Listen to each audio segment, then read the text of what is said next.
Are you listening? Damn.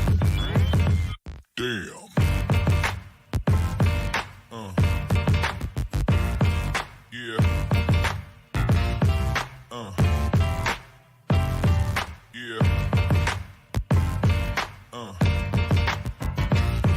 Yeah.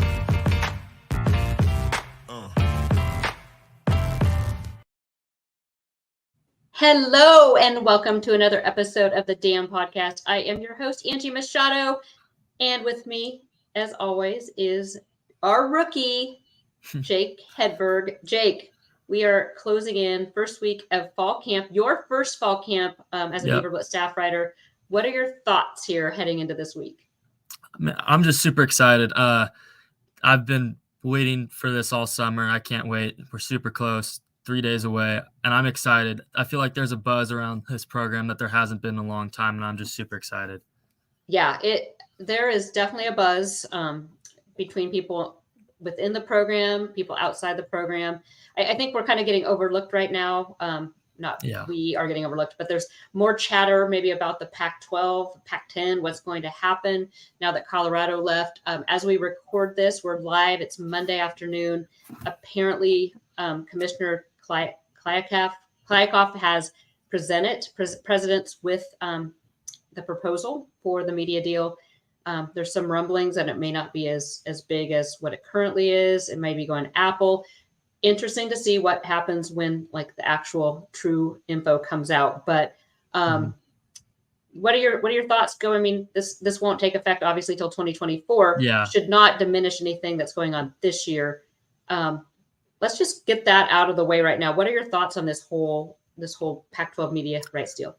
Yeah, I mean, I think the deal that the commissioner is going to be presenting is going to make or break this conference. I mean, if schools like Oregon and Washington don't like it, there's a chance that they're gone. If schools like Arizona in particular, if they don't like it, there's been rumors for that program for a long time, they could be gone. And really, my hope is that we see Oregon State be a little more provocative, a little more proactive, and pushing after a potential realignment choice. Yeah, this whole thing is really interesting because as there's a great thread in the lodge right now, kind of talking about this, and Oregon or the Pac-12 was kind of at the cusp of this back under the Larry Scott, which I do think he basically ran the conference into the ground. But I agree completely. If you remember, he was kind of the forefront of bringing Oklahoma and Texas into the Pac-12 footprint. That failed. They went Big 12, but that kind of started this whole landscape. But yeah, I don't necessarily. I agree with Prof on Blitz in that I don't think this is necessarily trying to expand the conferences. This is actually trying to exclude people, make the Power Five, the CFP, a smaller entity so that the money shared is bigger. I can see the SEC Big 10 wanting to kind of be the leftover. I've heard it rumble that maybe they want to be down to about 58 schools. So this is kind of a way of weeding out schools like Oregon State, Washington State, smaller market schools, and quite frankly, a lot of the Big 12. I mean, you look at the Big 12 and they're nothing. They're very on par with the Pac-12. So it's interesting to see how this is all going to play out. But we'll probably know here in the next 48 hours. But like I said, this is not kind of where we're at because we're excited about the 2023 season, and that is where Jake and I want to go today. This is the first of our weekly podcast. We're coming back now weekly. Probably be Mondays, I'm guessing, during fall camp, depending on Jake's schedule. We'll kind of mix that up once school starts. But for the time being, we're kind of going with that Monday, Tuesday time frame.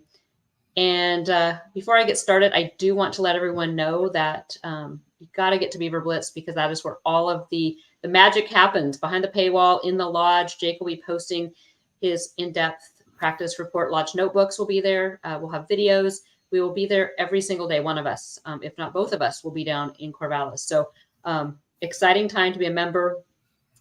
I'm going to give you a little heads up. We're taping this at 4:30 on a Monday. Tonight at midnight, promo starts 75% off an annual. That is upgradable. So if you are currently on a month-to-month membership at BeaverBlitz, go ahead and jump on that annual subscription. It works out to like 26 something a year. This is the best deal we have all year, and it will only last 2 days. So jump on that. So you're all set to go. And that is my first of 2 commercials for that. But let's jump right in, Jake, and talk position groups, because I know you have been busy all off season, and we're going to go position by position. Okay. And I think we are deep diving here, and I kept our notes. We have a rundown here, and I've kept it really vague for a reason, because I just want us to talk. I want us to talk about the guys, and kind of where we see things shaken out at the beginning, and then where it might go. We're gonna jump right into what everybody wants to know about, and that's the QBs. So, gosh, you have DJ, Ben, Aiden Childs, Throckmorton, Montiel, got a crew there. Talk about where you see this group going here early, and then heading further into fall camp. Yeah, I mean, I think this position group is going to have the most eyes watching it during camp. I mean, arguably with better quarterback play last year, Oregon State could have been 12-1. They went in the transfer portal, brought in DJ. I think to start fall camp out, you're going to see more of DJ and Ben both rolling with the first team. I think you may even see Childs sprinkle in there just to kind of, just see what exactly Aiden can do with the starters and against the starting defensive squad. But I think towards the end, halfway through camp, I think DJ is going to start to separate himself and take over as QB1. Have you been watching on social media some of the practice sessions with these guys? I know there was a quarterback coach in town working with DJ and Aiden. Yeah. Pretty special throws both of them were making. Yeah, I think that's Malachi Durant's dad, the 2024 commit. Yeah. And then Joel Haladaz, the walk-on from Linfield transfer, has been posting like route videos. So those have been interesting to see. Yeah, so these guys are ready. I mean, they I've heard that they have actually, you'd think that room is super competitive, which they are, but I've heard from people that they get along really well, and they help each other. It is a good culture in the quarterback room, which that hasn't always been the case in a competitive Oregon State quarterback room. So you think it's going to be DJ though? Yeah, I mean, I just don't see why the coaching staff brings in a guy of DJ's caliber just to sit on the bench. I think with DJ playing to his potential, Oregon State can be one of the best teams in the country. And if DJ doesn't live up to that potential, then Ben Gobranson's shown he can win football games. And then Childs, he could be the greatest quarterback, or he's just an unknown right now. So yeah, what I love about DJ is what he brings to this offense, just from his size, from his experience, being able to run the ball and being able to lead. He's accustomed to being on a top program. Yeah, I feel like DJ definitely brings in a different element. I mean, no knack on Gobranson, but he's not the most athletic dude, whereas, DJ's 6'4", 251. He's a big body. He's ran the ball. He can take big hits. I think it'll open up the offensive playbook a lot this year. Have you watched Netflix's Quarterback? Yes, I just finished that last week. I loved it. It was a great show. Yeah, so I'm actually watching it now. I'm only 4 episodes in, but it's interesting to watch those 3 guys, because I see Kirk Cousins a little more Ben Gulbranson like, not a real mobile guy. And then, maybe a little Mariota with DJ. Yeah. It's an interesting mix, but I love what he does for the playbook.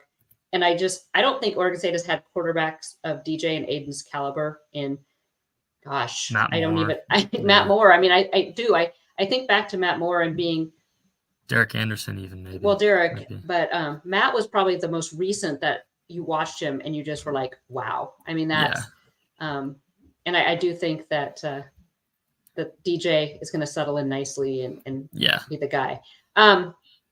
Let's talk running backs, and we're going to go right down the list. One of the deeper rooms, you have Damian Martinez, Deshaun Fenwick, Jam Griffin. You got those 3 nucleus guys. And then you have Isaiah Newell, who I thought flashed at the end of the season. Yeah, he definitely did. What are your thoughts there? I mean, obviously I think it's Damian 1, but you got that great supporting cast in there. I mean, I feel like all 4 of these backs are capable and the coaching staff trusts them. I think you'll see all four of these guys play every game. I mean, Damian is undeniably the best back, and I think he might be the best running back in the Pac-12. He was Pac-12 freshman of the year last year, and he really only started half of the season. I think with the full season behind this offensive line, I think he hits 1,000 yards easily. Jam is more than capable. I thought he really flashed during spring. I think he's going to step in and take Trey Lowe's third down role. And then Fenwick started games. He's shown he can go out there and get 100 yards every game. And then Isaiah Newell is a guy who I remembered last year reading Carter's practice write-ups. Isaiah was always a guy that like his name would pop up. Then he got a little banged up before the season opener, if I recall correctly, and he kind of eased into it. So I think with all four of those guys, they're in capable hands, and all of them will definitely see time. Yeah, Connor Johnson, I popped it up on the screen here. His hot take is he thinks Jam is the best running back, and he could argue that with you all day, he said, Jake. So there's that. And he also says he loves Newell, team first guy. And I think that is something that maybe is overlooked a little bit is he really is. I mean, he's one I think a lot of people maybe penciled as being a transfer guy just because he's not getting the touches. But talk about a guy that loves his team and is there to contribute when needed. And he came up big against the Oregon Ducks when they needed him. Yes, but Damian Martinez. But are you concerned at all that there were no freshmen coming in this class? Yeah, I was a little surprised. I mean, they tried to bring in a junior college back. That obviously didn't end well. From there, I was surprised they didn't pivot and go after another guy. They've got 3 walk-on backs, all from Oregon, I believe. So you may see one of them get time, Gavin Haynes, Jake Reichel, if something happens and one of those 4 or multiple of those 4 potentially go down. And that's when things would start to get a little more questionable. Yeah, I mean, it's right now you look at it and there are 2 committed for the class of 2024, but that's not going to help this year, should it? Mm-hmm. I like the depth, but then it's not super deep either. So especially how Oregon State uses running backs. Mm-hmm. Do we want to talk wide receivers? Talk wide receivers? Okay, let's jump in and talk wide receivers because I think talking to fans, this is one of the areas that I think they have the biggest question because not only did quarterback maybe struggle in the past, but there's always been some question about, we hear it in the lodge all the time. Oregon State needs a big bodied wide receiver. Lost John Dunmore. What are your thoughts? I mean, Silas and Anthony Gould are kind of the 2 that pop into your head when you think Oregon State. But what are your early thoughts on this wide receiver group? Yeah, I mean, I think it's probably the biggest question mark on the offensive side of the ball. I mean, Anthony Gould and Silas Bolden have both proven themselves that they can go out there, have big games. I think they're both in for better statistical seasons this fall, but really that third spot, it's kind of a question mark right now. There's a handful of guys, just Josiah. He's been in the program. I think this is his 6th year. He's got 9 career catches, but he's shown, especially his freshman year, redshirt freshman year, he's shown the ability. So my thought is maybe with more playing time, a better quarterback play, he could break out. And then I like Jemiah East, the JUCO transfer. I think he could be a surprise. He's 6'2", 215, which is the biggest receiver Oregon State's got. Didn't really produce a lot at JUCO, but College of San Mateo doesn't really throw the ball as much. So he was kind of more of an underrated guy, but there were big time programs. Utah was going after him, Mississippi State, Pittsburgh, I believe. That was a big time get, and I wouldn't be shocked if he ends up emerging as that 3rd guy. Yeah, I agree. I think he could be a big time playmaker that Beaver fans maybe don't know. And he was kind of that late edition JUCO guy. Another name I'm going to throw out there, and this is, I didn't add it to my superlative list, but a freshman to watch, Zachary Card.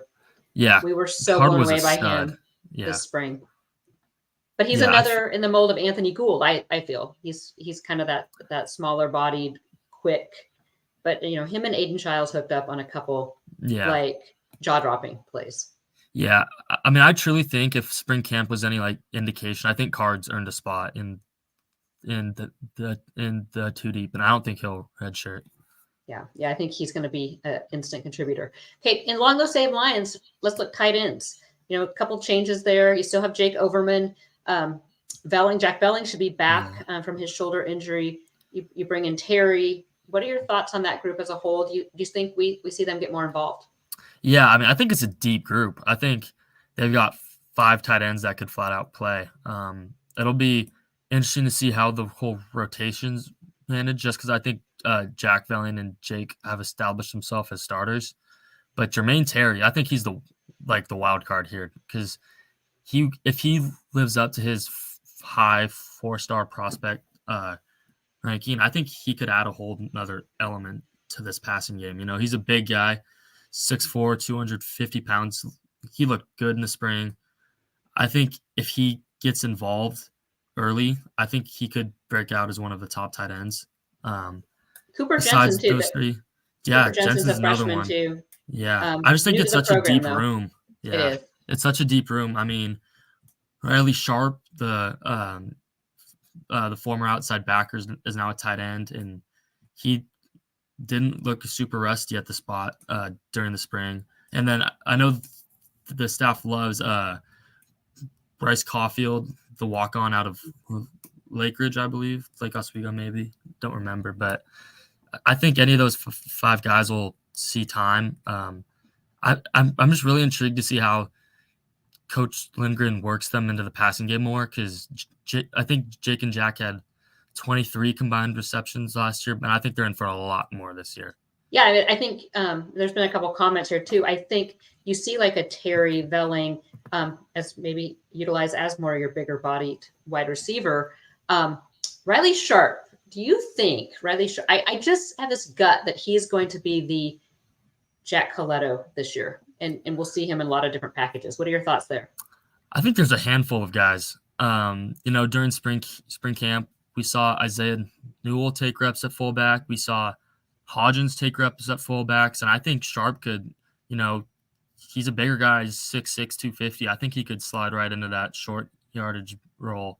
I wouldn't be shocked if during camp the coaching staff kind of plays that one close to the vest. We are not seeing those plays at all. I'm not expecting to see those. So that'll be interesting to see, the San Jose State game, San Diego State. Yeah, it'll be interesting to see, because that's a tough guy to replace, and I don't think it'll be just one guy. No, I don't think anybody can just simply replace the jackhammer. But so it'll be interesting to see how that plays out. So along those lines, I mean, because I think tight end sometimes gets lumped with receiver, sometimes gets more lumped in with the O-line. Oregon State's probably their top position group on the roster, on the whole team, would be offensive line. Although they did take a hit this week with Marco Brewer being ruled out. I believe I put Oregon State's line first in my position rankings. It was either them or running backs. Don't remember off the top of my head. I think that the Grant Starks arrival after Marco goes down, that's a blessing, because those 5 guys, or excluding Grant Stark, they had those 5 guys back from last year, plus Tanner Miller. But outside of that, there wasn't a whole lot of experience depth. Now, with Grant, you still have Tanner as that 6-man jack of all trades guy. So Grant's arrival was huge. I mean, I thought that battle between Marco and Grant was going to be really interesting to follow in the fall. In the fall. But now, I mean, it kind of solved itself. I think Grant is going to do just fine. I think the offensive line won't see much of a fall off at all. Absolutely. And I'm right there with you, because that was the thing. When Grant Stark came in, he's a very talented offensive lineman, tons of starting experience at Nevada. I didn't see, aside from an injury where he, but I thought that battle was going to be big for him. Yeah. And now it's, and to see, you never want someone to go down with an ACL, especially before the season. But I guess if there's a silver lining there, is that with rehab, Marco should be back, ready to go for next. It's not like we're going to lose. You're not going to lose him partway through this season and half of next season. That, I guess, would be the silver lining there. And then to have someone of Grant Stark's caliber right there, ready to go. And then, like you said, Tanner Miller, I think, was maybe the unsung hero. Last year. No drop off when he went in, and he went in several different positions. Yeah, I mean, and talk about a kid that like deserves it too. I mean, he came in with Gary Anderson or with Jonathan Smith's first class, I think, might have been his second. Stuck with it. A lot of walk-ons, you typically see transfer out. He's stuck with it. He's earned a role, and he's just phenomenal at it. Yeah, it's great having him right there. Okay, so we are going. Let's see where we are. Okay, we're not going to take a break yet. We are going to jump right into the defense. I'm going to start defensive line because there was, again, a couple losses here. Fa'amo and Sio medically retired. Yep. But we do expect the Beavers to add Minnesota transfer Jacob Schuster, sorry. I'm looking at comments here with Isaac Hodgins, and I got Isaac Hodgins in the ring. Jacob Schuster, originally from Tumwater, Washington. So I do expect that to happen. I don't necessarily think we'll have some big announcement. I just think he'll end up on the roster that we get here in the next day or two. What are your thoughts on the D-line? Are they going to be improved? I know you're really high on a couple guys. Yeah. If spring camp was any indication, this defensive line is going to be the best Oregon State's had in a while. I think there's legitimately 6 to 9 guys that can step in and play. You got James Rawls, Isaac Hodgins, Joe Golden, Sione Hulohea, Samisi Saluni, Takari Hickle had a great spring, the redshirt freshman. And then you've got a handful of freshmen in Kelsey Howard and Thomas Collins, where they were highly sought-after kids. They both enrolled early, both performed well. I think they could push for a spot in the rotation for sure. Yeah, because they showed up, and it was like feet to the fire. They jumped right in. Yeah. They still Second contributed team, third some team, second, third team, but now they've had all summer, all spring, all summer to get the weight room. But I know you're super high on Hickle and Samisi Saluni.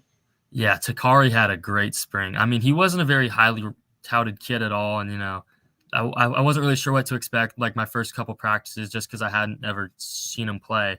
But out of the get-go, he just flashed. He was in the backfield all spring. And what they loved about him is his length. He is long. Yeah, it just took a year or two to get the weight on. Yeah, he put on 10 pounds during his redshirt year. I think he's up to like 260. We'll get an updated roster in the next day or two, see how big he actually is now.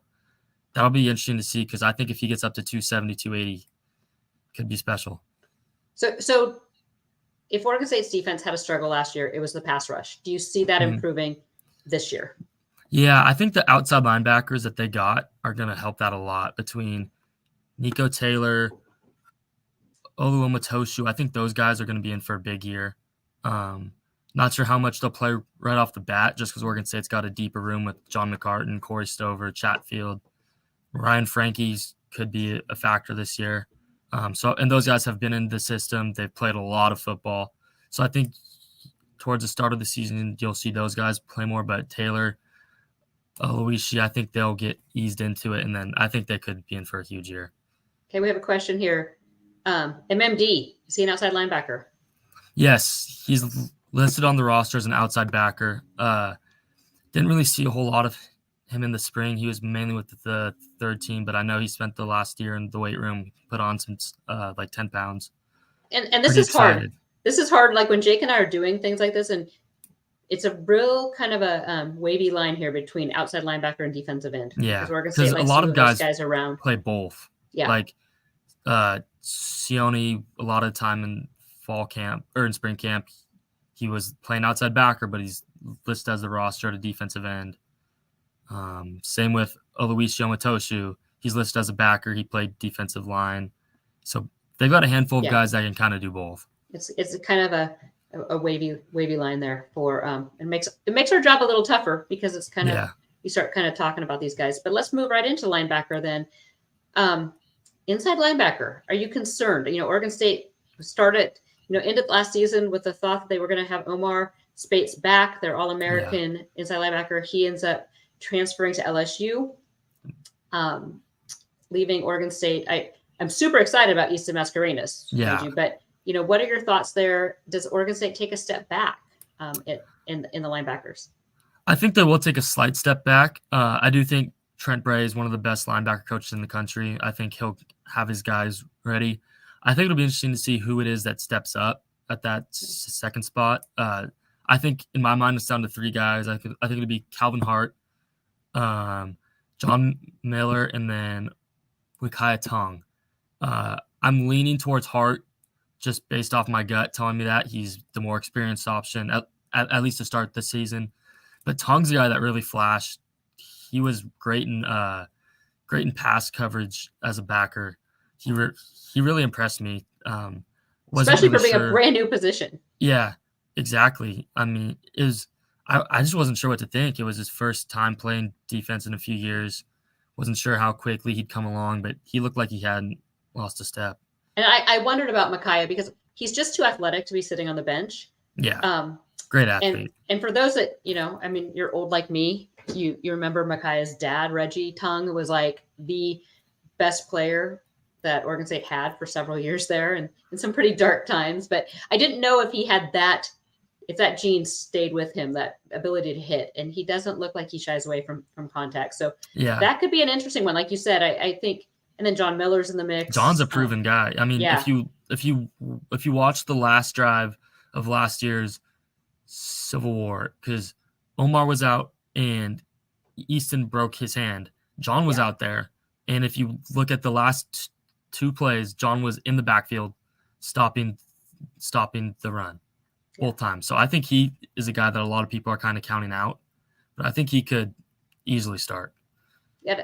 What I think Easton is actually going to be a step up from Omar. And I don't mean that as a knock to Omar, but I think Omar, one of his downsides is maybe pass. Yeah. So I think Easton maybe is a little more athletic and will be an attribute for Oregon State in that. Let's go to DBs because I think this, as we were talking about the wide receiver room kind of being the big question mark on offense, defensive backfield, I think is, in my mind anyway, you have to replace a lot of snaps there with Jaden Grant, with Achille Arnold or Alex Austin and Rajon. Yeah.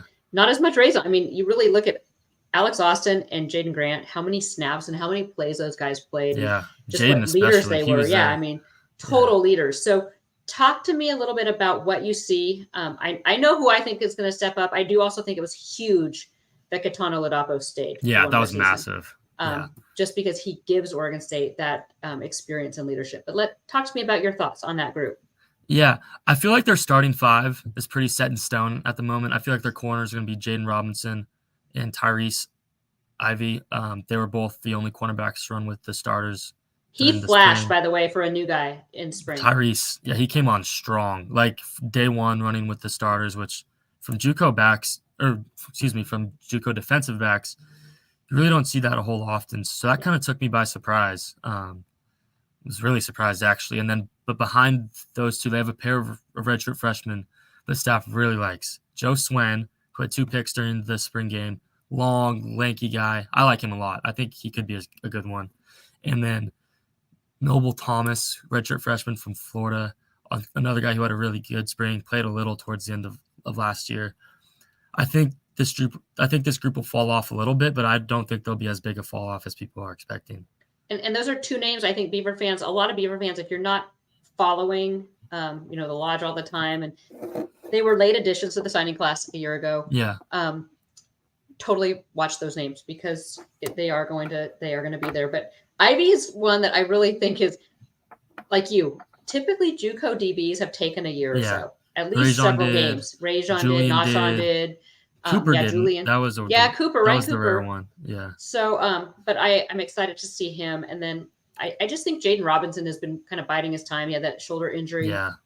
Last 2 years ago. You talk to coaches and they talk about those last 4 games. He was the highest graded defensive back on the field. So when he got in, he's ready. He's ready for his time, and I'm excited to see what he can do. Yeah. And then how about safeties? At the safeties part, I think that'll be interesting to see because one spot for sure, Catan. It was just massive. Catan came back because if he didn't come back, and that was paired with Skylar Thomas's torn ACL, that's a huge blow because those were both of their 2 guys during spring Then Skylar goes down. The second spot's going to be interesting to see.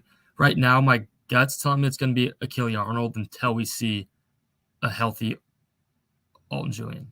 Because if Julian's healthy, I think he has the potential to be the best defensive back on this team.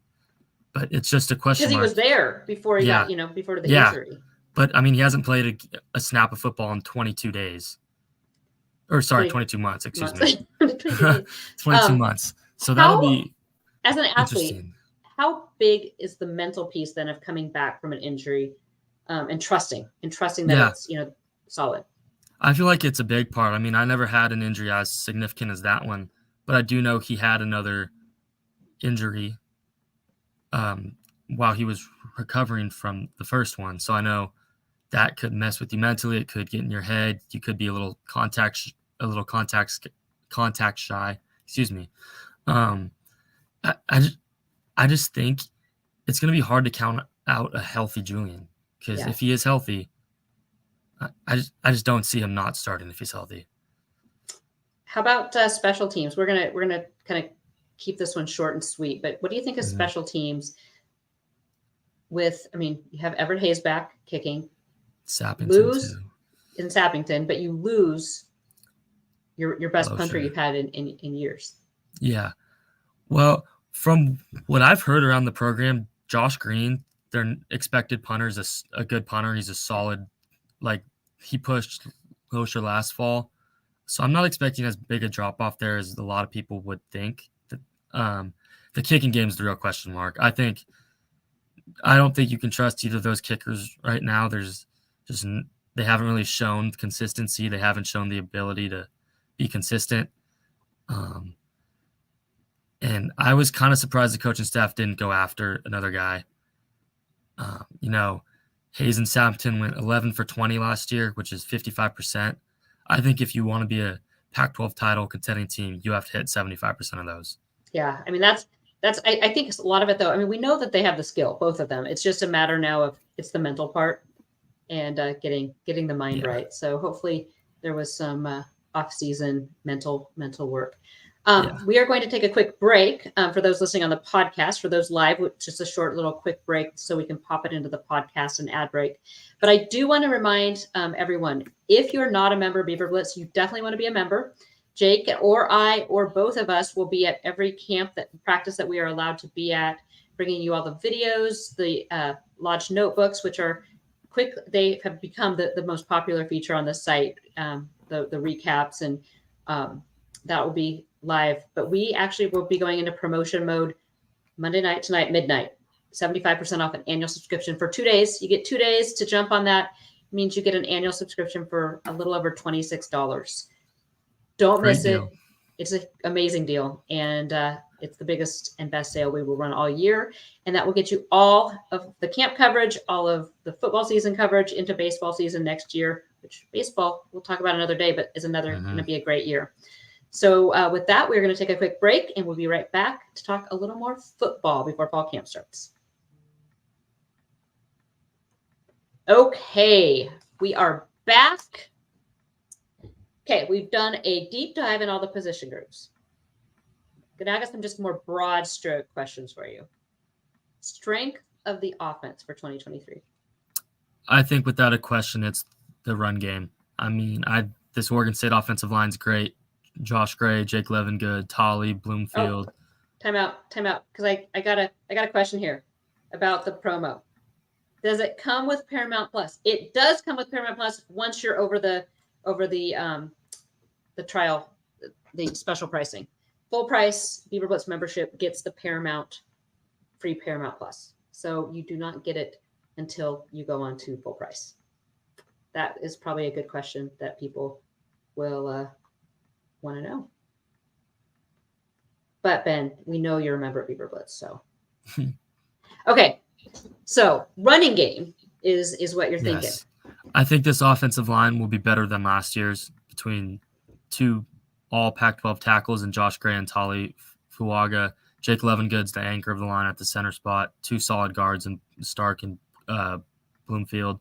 And then the backs, any four of them, they can go out and get a handful of yards any time that they want to. So I think earlier in the season, Oregon State's going to set the tone with the run game, allow that to get started and rolling, and then get DJ looks off the play action, kind of ease him into it. So I'm just going to play devil's advocate here, because what I'm hearing is the offensive line is going to be the strength of the offense. Because without them, the running backs aren't running. That's true. Yeah. But I got to give the guys up front just combining the two. The run game. The run game is going to be the strength. And I find that hard to, argue with until we see more. And I think we see a lot of DJ running. And I think until he gets comfortable. DJ's legs add like that RPO element that they haven't really had. I know they tried to incorporate it with Chance a little bit, but DJ's a better athlete than Chance. Yeah. I think that'll be more used, and I think it'll cause trouble for defenses because they'll crowd the box, try and stop Damian, Jam, Fenwick, but then, it just opens up all the passing lanes. Yeah, I think it's going to be just so many options, and that's what I love about DJ is that he adds such a different element. They actually definitely have to account for him now as a runner, which I've wanted Oregon State to have more of that RPO element for a while, and he brings that. Plus, he's big enough to take a hit. He's definitely big enough. Like Jake and I, the first spring practice when we saw 6'4", 254, I thought it was a typo at first, and then you see him, he's just solid. He doesn't look 254, but he's just solid. Okay, switching sides, strength of the defense. I think it's the defensive line, which you haven't been able to say that about an Oregon State defense since Mark Banker, like 2010, 2009. Oh my gosh, you just threw out a Mark Banker reference. I think it'll be interesting to see how well the secondary does to start the season off, because I think if they gel, I think they could be a legit secondary. But I feel like this defensive line's experienced. They've got multiple guys that will come in and play, contribute. I think they'll apply the pressure better than last season. So I got to go with them right now as the strength. Yeah, it's interesting too, because we haven't talked about Oregon State defensive line. Yeah, you're right. I mean, it was probably back in like the Dylan Wynn, probably that Slade Norris, Scott Crichton. Yeah. I mean, there was a run there. But last year I felt like the defensive backs were the strength. Yeah, and I agree for sure. Helped the guys up front. This year, I think those guys up front are going to help out the back end. And give them time to maybe get their feet under them. Yeah, and I feel like with the assumed improved pass rush, I feel like that's going to just give quarterbacks less time to throw, make them make way more bad throws, and I feel like our secondary is talented enough to capitalize on that. I hope so, because that is the one glaring problem last year, I thought, was just the lack of a really solid pass rush. Yeah. They were close a lot of times, but they just couldn't bring them down. So that, I think, is going to be huge. What is one area that we need to see the Beavers overachieve in if they're going to have 10 or 11 wins this season? I think there's two big ones that come to mind. The kicking game, because I feel like with Oregon State's kickers and their performance last year, they need to do better than that. Otherwise, they're not going to they're going to be an 8-9 win team, because they could be in a handful of close games with Washington, Utah, Oregon, UCLA, Washington State. I feel like any of those games could come down to a last-second kick, and they need to trust a kicker to go out there and just get it done. And then quarterback. I feel like if DJ plays to how he can play, this team is talented enough to compete for a Pac-12 title. I agree. And we talked about this a little last week in my Pac-12 media poll that I voted in. I kind of gave my thought process, because I had Oregon State at 2 in the Pac-12 media poll. I had them playing USC in the Pac-12 championship game. And I've actually had a lot of people ask me, like, well, how did you even, so here's my quick. So I think USC is at an echelon kind of above everybody else. Oregon State does not play USC this year. Yeah. So where I'm left with was Utah, Washington, Oregon State, and Oregon, all kind of in this kind of clump of 4, right? Yeah. So Oregon State gets Washington and Utah at home. They get Utah early in the season, which I think the health of Cam Rising is still going to be kind of up in the air. Yeah. Oregon 50-50. Oregon has so much talent. I'm not sold on their coaching staff yet and how cohesive they play as a team.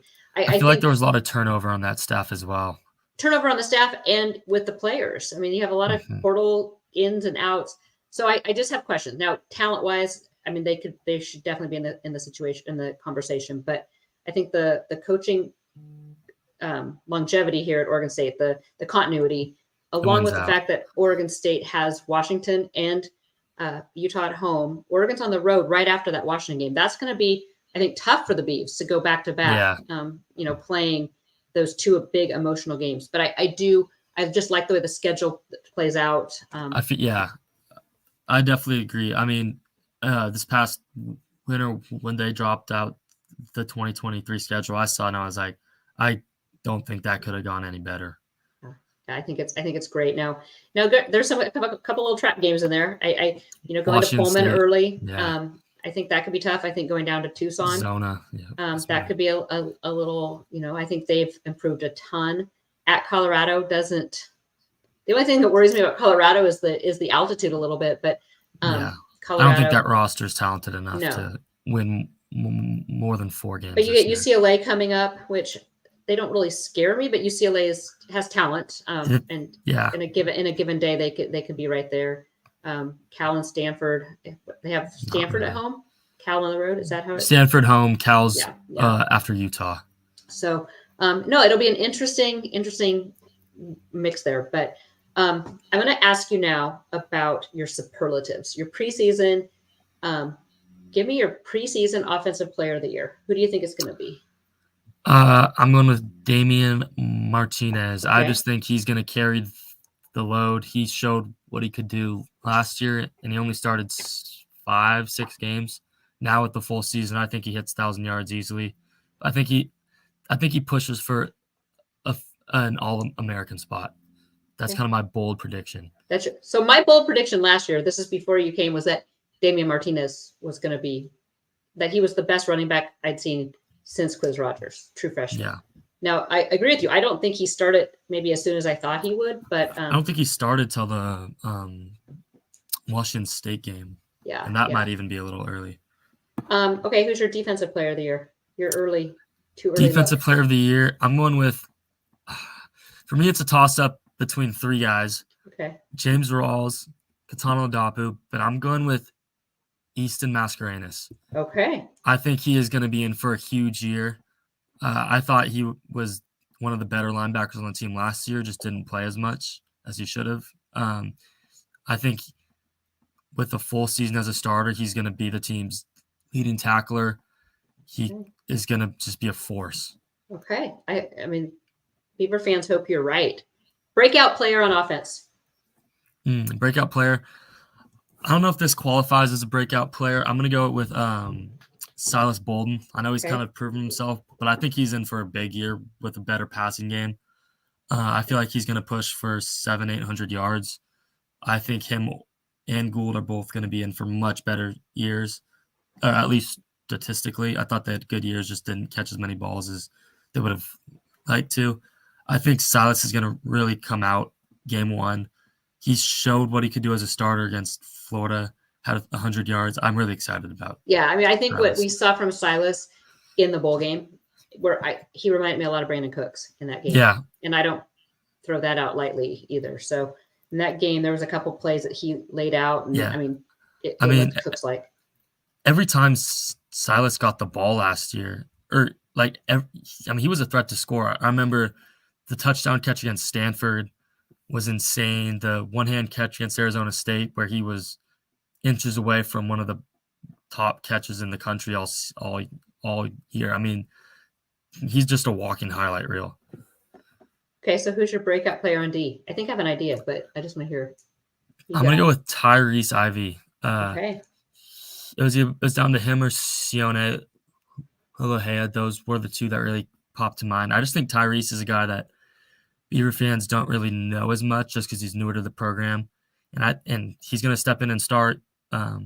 He kind of reminds me, at least frame-wise, of physicality-wise, of like a Richard Sherman type, 6'3", 200 pounds long, lanky. He's a physical guy. I think he's going to really impress this year. And again, Oregon State fans hope so, because that's, the big question mark heading in. Freshmen, true freshmen that play. This wasn't on our list, so I'm just kind of tossing this one out at you before we jump to the mailbag. But what do you got? I think Zach Card will be the freshman that contributes the most. I think Kelsey and Thomas Collins are both guys that could potentially take that spot, but I'm just feeling Card's going to see more consistent action. There's not as many guys in front of him as with Collins and Kelsey. Card, I think he might be wide receiver 4, wide receiver 5. I think he'll see playing time in every game. He could factor into the return game even. Which even though Oregon State's got 2 proven guys, Cards ran a 4.3 40 time. Yeah, which not a lot of freshmen do. So he's interesting to see. Yeah. Here we have a question. Aiden Childs will play in 4 games. What do you think? Think he will? I think he plays in at least 4. Yeah. The closer we get to camp, the more I start to think there's a possibility that he doesn't redshirt, and while still being the backup. I think he'll play in the 4 games at the bare minimum. There you go. Okay. So we are going to jump to the mailbag. And then actually before we jump there, I just want to kind of give all of our listeners, so we have a really good live turnout right now. Just kind of an idea of what happened. So the team will report to campus. Most of them are back now, but they report and get all their gear on Wednesday. First practice is Thursday morning. And Jake and I'll both be there, trying to get as many pictures as we can. They limit us to the first, 10, 15 minutes, but we'll be taking notes without giving too much away, because if you read Jake's spring practice, his lodge notebook, they were really, really, really, really detailed. And yeah, that's not going to fly. So we can't give too much away or they'll close us down, but we will give you as much as we possibly can from practice. The first couple of days will just be shells. They'll just be in shorts and t-shirts that first day. Typically they have their acclimation period. It goes a couple days in shells. They might have just shoulder pads on by Saturday and then go full pads by next week. And our availability kind of varies. We get, I think this first week we get Thursday, Friday, Saturday, Sunday's an off day. Monday is closed on Monday. Which all the good stuff happens when it's closed, but that's okay. We're going to give you as much as we can. We do get a scrimmage, I know, in that first 2 weeks. So Saturday the 12th. So that's kind of a brief rundown of what the first week here will look like. We'll be back next week again with a damn podcast. And I'm also working on bringing a football guest in. We're trying for that this week. Coach Smith actually wanted to wait because they're not technically supposed to be back yet or don't have to be back yet. So I'm hoping to bring on some of these guys. I'd really like to bring on football players that maybe want to go into journalism or sports media. I know Anthony Gould has expressed some interest in that. So I'd like to have a weekly feature. It might just be a 5-10 minute each week where we bring in a player and they join Jake and I in kind of a player's corner. Maybe we break down some film. Maybe we just talk about what happened, how they saw things. But that is something to look forward to on the DAM podcast as well. So we're going to jump into the lodge here. We have some DAM questions and some kind of fun ones too, not just football ones. Research Beaver 23 always has some good ones for us. Go-to meals or drinks. I don't know if he's meaning like football tailgate, but we're just going to go your favorite, Jake. What go-to meal or drink? I'm going to go with just Corvallis. My go-to Corvallis spot is Local Boys for sure. Got to go with the number 4 every time. What is 4? I know it's 6. It's the like double steak. Oh, okay. Gotcha. Yeah. Oh, yes. Seriously, Connor, I thought you were already here. Wait, we're gonna throw this comment up because Connor Johnson, who's been talking in the chat nonstop, says he may need to bite the bullet and get in the lodge. Do it. Yes. Very worth it. Do it. As much as you want to talk here in the comments, you are missing out on some good discussions. Okay. Very good discussions. Local Boys. Okay. I've been cooking more at home and I love salads. I love like a good like grilled Caesar. And I do a lot. We've been doing a ton of steak lately because I've been trying to cut carbs. Steak salad. Yeah. So like steak, Caesar, that's kind of my go-to right now. But my favorite food is probably ice cream, but I've been kind of attendance for the home football opener. What do you think? What are you going with? Is it going to be a sellout? I think it'll be a sellout. The early returns have kind of come back. for the first 2 games, and for San Diego State, I think it was almost sold. I'm sold out. I'm trying to remember exactly how many tickets were left, but I believe it was close to sold out. So I think the first 2 will be sellouts. Okay, dream road trip, bucket list. Doesn't have Dream to be a road conference. You could go anywhere, any game. Tuscaloosa. I'm going to an Alabama LSU game in Tuscaloosa. I feel like that would be a once in a lifetime game. Yeah, that would be sweet. I am actually, it's like what, 2026, 2027? The Beavs are down in Ole Miss. Ole Miss. I can't wait to go to that one. That's going to be fun. That might be, yeah. Are you still going to be in school then? Or? No, I'll be out. Oh. But I'll find a way to go to that game for sure. I was going to say. Wouldn't miss that one. You wouldn't be covering for me? Dang it. Okay. Greatest improvement with the new west side of Reser. The elevators. Oh my gosh. If you guys have ever been in the old elevators, it's horrible. Let's see. Who is on the biggest hot seat in the conference? I'm going to go with Justin Wilcox at Cal. I just think that program kind of gone downhill in the last couple of years. I know he was looking at other jobs. Would not be shocked if they have another poor season if Wilcox found his way out. There's really not a lot of guys on the hot seat off the top of my head. Yeah. But see, I think the problem with Cal is they can't pay his buyout. They're so cash strapped. So Chip Kelly was the other one that came to mind because I don't think Arizona's moving on from Jed Fish anytime soon. Same with Washington State and Jake Dickert. Stanford, Arizona State, Colorado, they all got new coaches. So for me, it was just really down to Cal and UCLA. Yeah, Cal. Like I said, I don't think they can pay, especially if depending on what this today's day and age, things goes down with Pac-12. Beaver Kings wants to know, what is your favorite college class? Favorite class. Didn't really have a favorite class, so I'm gonna go with my favorite teachers. They were my marketing class, so shout out to Mr. Nelson. He's a great teacher. Okay. I'm trying to think. It's been a while.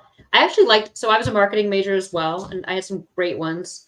But I actually I took some graphic design classes, and Burke Chappelle was amazing at graphic design teacher. And then I also loved some of my geology classes.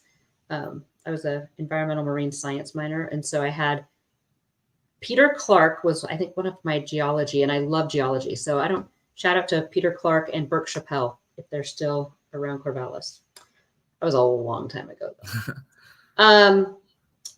What in Blue Hell OSU says, would love your take on each one of the new portal guys and what you think their role will be this season.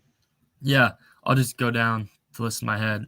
Quarterback, I think DJ's going to be QB1. I think he'll make or break this team. I think if he plays like he can play, he'll be leading this team to a Pac-12 title appearance. If he plays like he did certain times at Clemson, then they could be in for 7-5, 8-4 type year. Tight end Jermaine Terry, I think he's a real, like I said earlier, I think he's a wild card in that tight end room. They've got 2 proven guys. Terry's the third. It'll be interesting to see how he fits into that. I think he has more of an athleticism, pass catching traits that those guys don't necessarily possess to his level. Offensive line, Grant Stark, he'll be a starter at right guard. Should be a part of a great offensive line. Defensive line, we got Oluwaseun Matoshu. I think he's going to push for a starting spot at the edge, the end, outside backer, little spot, the hybrid or whatever you want to call it. Yeah. I think he could be Oregon State's best pass rusher by the end of the 2023 year. He's got a lot of potential. He flashed a lot during spring. Excited about that one. Inside backer, we've got Calvin Hart and Mason Tufanga. Calvin Hart, I think, is probably the leader in the front out, is the leader for that second spot at the moment. Obviously, there's still a lot of camp, so he very well could be 3 or 4 in that inside linebacker room. And then Tufanga, we really didn't see a whole lot during camp. He was banged up for a while. was primarily running with the second team. I think you're more likely to see him during on special teams this year. And I think that's all the portal guys off the top of my head. Yeah, you're right. I was thinking Jemai, East, and Tyrese Ivy, but they're JUCO. So nope, that was good. And then our last one from M. Cape. Are we doomed? How bleak is the outlook for OSU athletics? If it is finally as bad as I think and feel it is, how soon do players like Aiden bolt to the portal? Yeah, I'm not as worried about the portal. I feel like these guys are in Corvallis for a reason. Childs, he could have gone to bigger schools, could have got more money. He didn't. He stayed true to his commitment to Oregon State. I think he's in it for the long haul. I think everything his family said, he said, has shown that. I feel like the bigger issue is Oregon State being left behind here. I feel like out of all the Pac-12 schools, Washington State and Oregon State are in the worst spot here, which is unfortunate, but it's probably true just because they're smaller market, don't have the brand appeal that Washington does, that Oregon does. So I think the athletic department and the school needs to be more active in looking at the Big 12, because if the media deal is not great and Arizona State bolts, then Oregon State's going to be scrambling and the Pac-12 might end up just dissolving. I don't see the Pac-12 dissolving. I keep hearing that. I think what's going to happen. It's like a Pac-12 Mountain West merger, like the Washington State, Oregon State. What I do want to see happen, I think they need to be thinking outside the box as who they bring in, because I think there's schools out there that you could bring in across the country. It's not like the Big 12's looking. I mean, they're looking at UConn, for God's sake. I mean, they're not like some amazing program either. So they do have that basketball. The basketball, which is that's a basketball conference there. But what you look at, I think you start looking at who you can. I mean, you obviously SMU's been thrown out a ton, but Tulane I've heard is San Diego State. And I think my biggest takeaway is that the Pac-12, Pac-10, whoever, the presidents need to get off this whole holier than thou talk about academics. Okay, you got to separate it now. It's not. I mean, if you look at the SEC, are all of their schools very academic prowess? There's Vanderbilt, and that's about it. Honestly, if you want to go strictly on academics, then go join the Ivy League and see how that goes. So, Stanford, you have to kind of separate that. It worked in the 70s, 80s, 90s. It's not working now. This is an athletic conference. So you have to, take a Boise State, take a San Diego State. One program in particular that I would love to see in the Pac-12 is Texas, San Antonio. They're a program on the rise. They're in a bigger market. They bring in, it's Texas. They're in San Antonio. And since Jeff Traylor has gotten there as a coach, all they've done is won. They're a program on the rise. They're in the American now, relatively new to football. I feel like they could be a player in the long run. Well, and I think that's it. I think you really need to look at recruiting footprint. And Oregon State, I think the Pac-12 that recruits Texas, there's several schools there that you could really kind of make a play for. Florida as well. Why not branch out? I think that's Florida. There's some schools there, but I'm choosing not to be gloom and doom. The older I get, the more I realize that there's a lot of things I can't control. And so I spend my time thinking about the things that I can. And that is covering Oregon State Fall Camp 2023. Jake and I will be there. So excited. You guys that have been around a while, and Jake has heard me talk about it. First day of Fall Camp was like Christmas. So that is super exciting. Jake and I will actually be back Wednesday night. We keep getting asked to do a Twitter space. So we are going to jump on and do a Twitter space Wednesday night at 7 p.m. Jake will already be in Corvallis. I'll be here at home. But we're going to try that and just see how that goes. That's not live. It's live. It's just not video. But join us there too. We can take some more questions. It's a little more interactive than the podcast. Yeah, it's a lot more. Yeah. Jake, are you excited for your very first fall camp?